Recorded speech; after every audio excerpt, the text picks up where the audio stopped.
Hey everybody, this is a spoiler-filled conclusion wrap-up to the partial draft I posted. If you're watching on YouTube and didn't see the actual draft and first game of the event I'm talking about, you should check the information, the details, and there's a link to the actual video where you can watch the draft and one of the games, and I'm going to talk through the rest of them. So we had, actually, I should bring up the deck, though.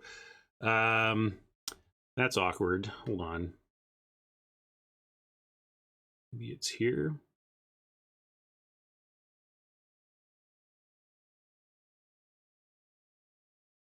Maybe I didn't capture it. Oh well, it's in the video. It was a really great green-black deck featuring your Feasting Troll King here.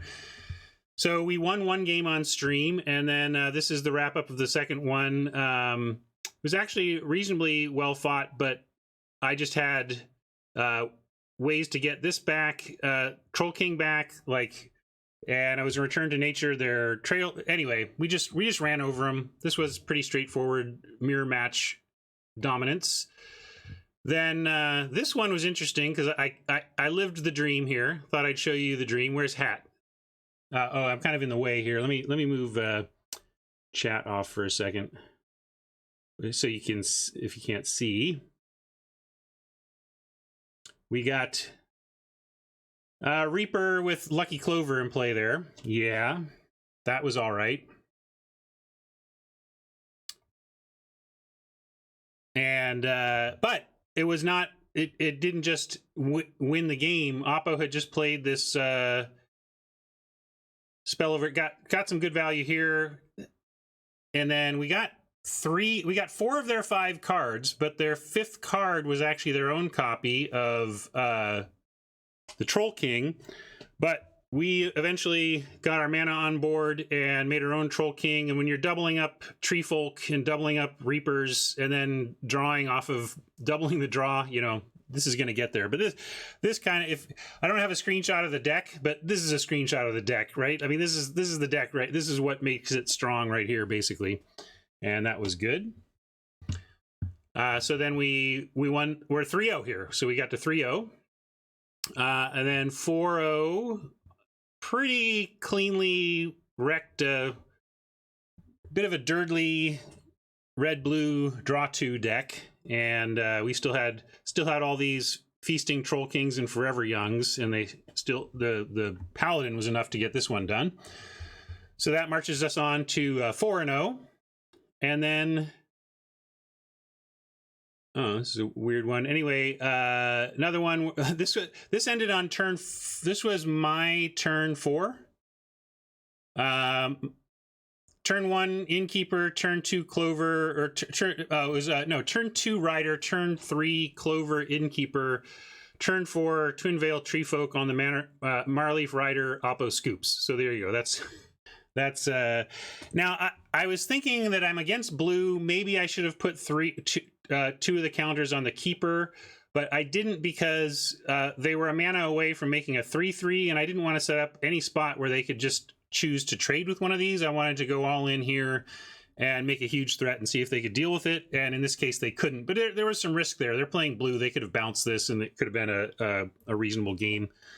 But we got them there. So now I'm riding high, right? We're 5-0, and I'm crushing. Like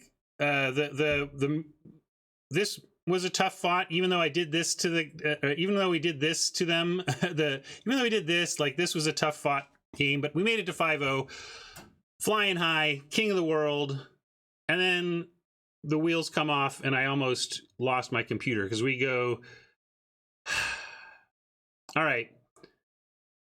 3 Overwhelmed Apprentice, Merfolk Secret Keeper, Forever Young, twice Oppo ran away together with their Secret Keeper, but we were still almost there. I just needed a couple turns to attack.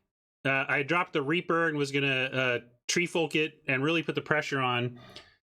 But then they milled away my Forever Young, which is the worst feeling in the world, right? We're like a handful of. I think this is 1 card left in library right here. 1 or 2.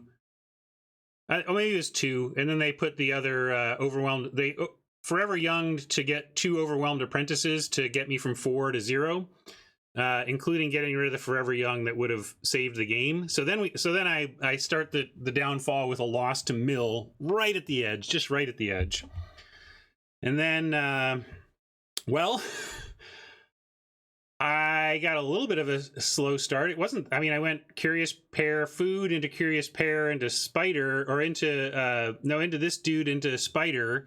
But Oppo went Witch's Oven, Animate Witch's Oven, Play Fairy, Play Rankle, and I couldn't keep up. There was nothing to do with this one. We just took so much damage from the Witch's Oven that by the time Rankle came down, this one was basically over.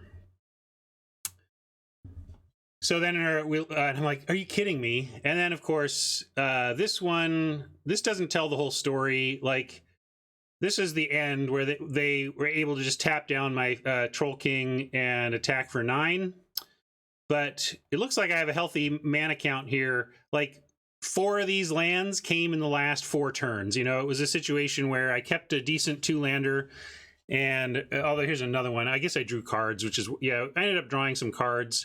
But basically, I spent the first 4 or 5 turns on 2 land, and then the next handful of turns on 3 land, and it just wasn't enough to keep up with what Oppo was doing. So we eventually got the land flood, and the land started flowing, but it was all too late at that point. And so then, yeah, there you go. I went 5-3 overall after a 5-0 romp into Salty, Tilty. All the dwarves were showing up last night, let me tell you. But we got 5 wins, so that was cool. It was a good deck.